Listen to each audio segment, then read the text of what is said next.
رات کو اپنے ایک رشتہ دار کے گھر گیا۔ رات کافی دیر ہو گئی تو وہ ضد کرنے لگے کہ یہیں سو جاؤ۔ میں نے بولا ٹھیک ہے، مجھے بستر دیا، میں سو گیا۔ رضائی گرم ہوئی تو کزن آ گیا، بولتا ہے بھائی یہ میرا بستر ہے، آپ کا دوسرا ہے۔ میں دوسرے میں چلا گیا۔ جیسے رضائی گرم ہوئی تو انکل آ گئے، کہتے ہیں بیٹا یہ میرا بستر ہے، آپ کا دوسرا ہے۔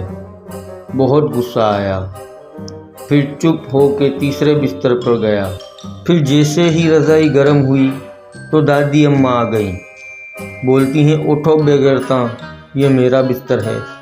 میں پھر آنٹی کے پاس گیا اور بولا آنٹی جی اور کتنی رضائیاں رہتی ہیں گرم کرنے کے لیے، ایک بار ساری دے دو میں گرم کر دوں۔ تو بولتی ہیں نہیں بیٹا بس رہنے دو، تمہاری امی کی کال آئی تھی، وہ تمہیں گھر بلا رہی ہیں، تم وہیں چلے جاؤ۔